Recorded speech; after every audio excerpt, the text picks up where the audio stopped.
just give us a brief overview of your team and your prospects this year. This year, our program, the guys have been working very hard this summer. The overall expectation is to win the region and compete for a state title by making the playoffs. Coach, you headed to the playoffs last year. Well, more for the players. Y'all headed to the playoffs last year, lose to Greenville. Lessons learned from that in the offseason? Yes, sir. Ever since then, we've been working. It motivates us even more from the loss and how bad we lost it. It just pushes us to work even hard. Coach, you got two of your big boys here. Give us some of your, without giving up your game, tell us about some rising stars that we might not know about that we might be on the radar this year for Fairfield. We have some young guys in the junior class that we're going to be depending on, as well as seniors. We have an experienced offensive lineman, Eric Smith, that can play everything from guard, center to tackle. He really helps us. He kind of leads that charge on the offensive line for us. Stephon Stanley, he's a great utility guy, receiver and defensive back. He's a senior. Also, we have Keon Hanley Jr. It's kind of hard to replace Damon and Damian, but he's kind of stepped up this offseason and really been a guy defensively that we can depend on the back end and the secondary. So those guys, along with Jabari Bennett, DeJarian Fox, sharing the load at running back, those are some guys that we're really going to be depending on, along with our young linebacking core. They've been working hard in the weight room all season. Brandon Kids, Amarian Tate, Jay Sean Dukes, those guys have really bought into the process in the weight room, as well as being just quiet leaders the way we need them to lead. When you were introducing Reginald, you talked about him playing tight end and defensive end and tackle. So how do you, that's you don't always hear that combination. So how do you figure out where he's going to fit in? Will it be week to week? Is it based on other factors? It's going to be week to week. RJ has been really selfless in the conversations that we've had in doing what's best for the team and putting his personal feelings to the side. And that's a sign of growth for a young man of his size and stature. A lot of different universities are looking at him in different aspects. Some Power 5 schools like him as an offensive tackle. Some Power 5 schools like him as a DN. Others like him as a tight end. But we're going to do what's best for Fairfield, because when he gets there, wherever he decides to go to school, they're going to do what's best for them. But he's really been selfless, and I really appreciate that. So what do you think of playing all these different spots, and do you have a favorite? It's great. It's a great way to do it. Teamwork helps me get better, energy wise, and it helped my team out very well. And favorite positions then. Why? What is it that makes that your favorite? Yeah, because I'm a headhunter. What are the schools that you're hearing the most from right now? Tennessee, Georgia Tech, Kentucky, and UAB. And as Coach mentioned, different schools like you at different spots. So, are most of those projecting you as a D end, or what kind of feedback are you getting from the schools and where they would like you to play? In my top 5 list, my schools only play in the 3 technique and the outside sometimes. Mm-hmm. At the same time, you are 6'7".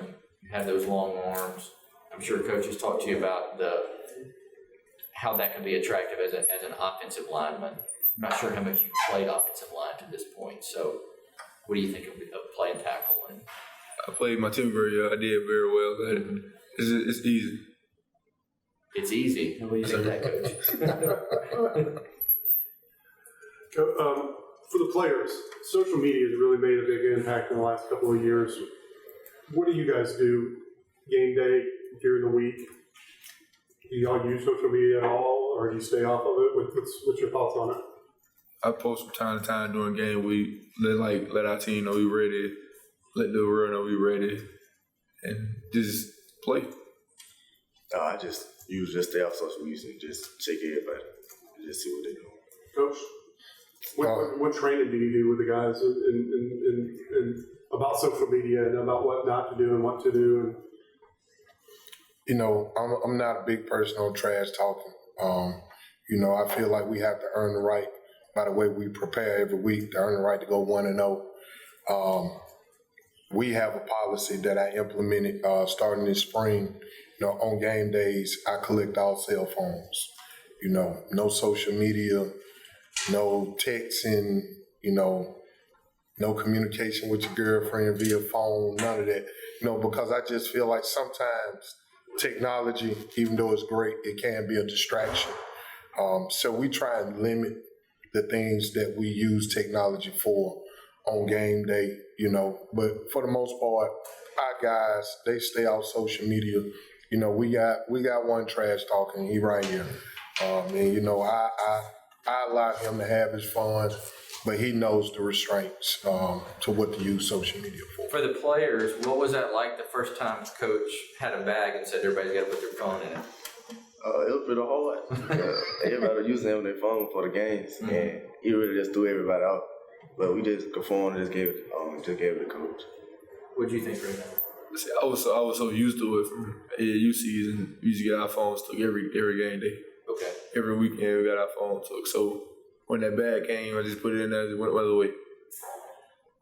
Are you at all thinking about playing basketball in college, or do you think you're definitely going to be a football player? It might be a football player. Okay. Coach, tell us about your kicking game this season. Kicking game, we have 3 young men that are going to be auditioning for kicking. We lost Marcos, which Marcos was a tremendous help to us because that's pretty much all he did was punting, kicking. And as the season went on, he got better at it. You know, so we're going to adapt our kicking game accordingly, and we'll let it be a surprise. Now, I have to ask, because you had a great kick returner last year, explosive. I don't know how many, 6 or 7 touchdowns? 13 total. 13 total. Wow. Was that a school record? State record. He's a state okay, record. State record. Yeah, I remember doing this. I remember doing this story. Yeah, now you got to think back a little bit. But who's going to be your return man for this year? Who's going to take those duties for you?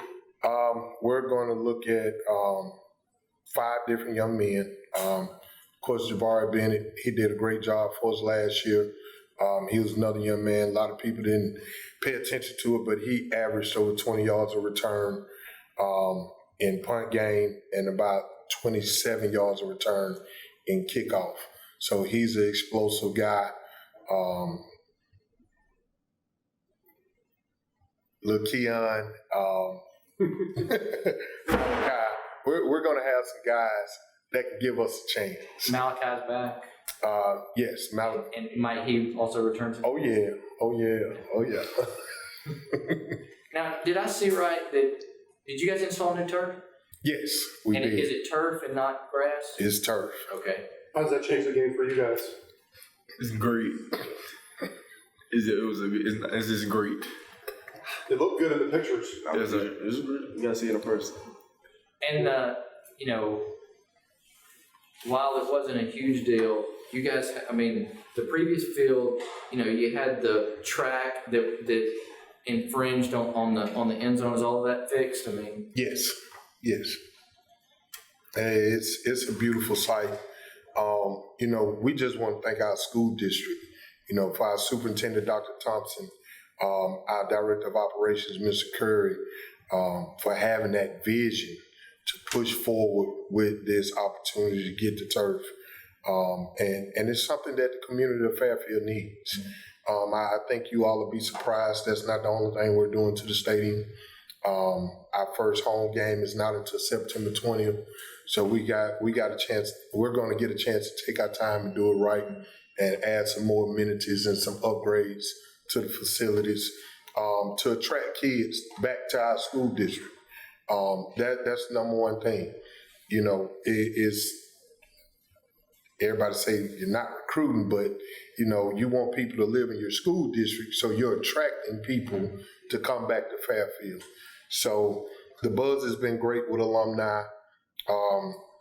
A lot of people are trying to figure out what direction the district is going in, and I think over the next 3 to 4 years, that enrollment is going to go back up tremendously at Fairfield. You know, you were smiling about the turf. So you guys have been able to practice on it now?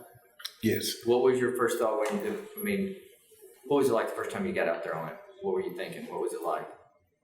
It's amazing. It's like playing college but in high school. Mm-hmm. Coach, you talked about building community.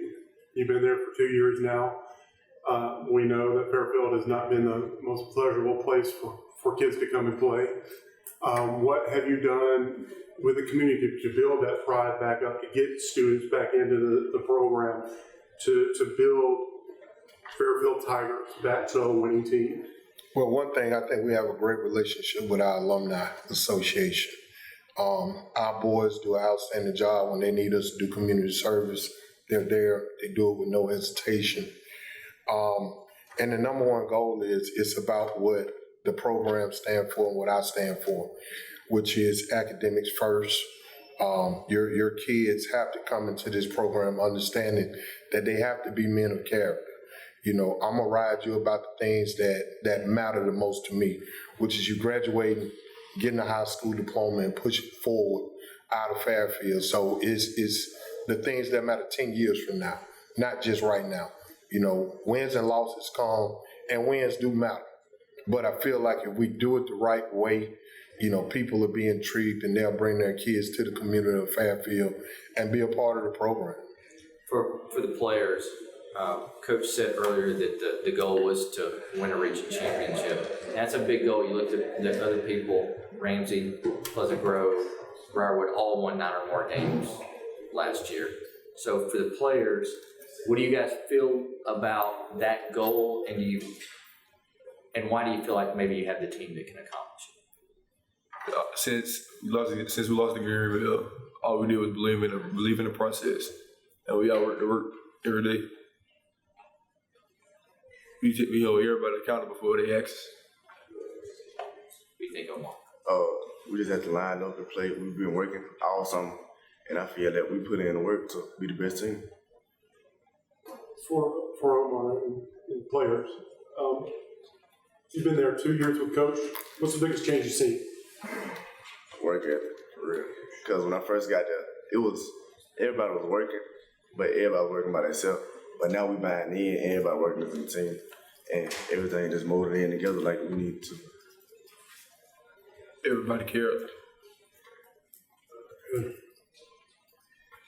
Did you guys play any replay games last year?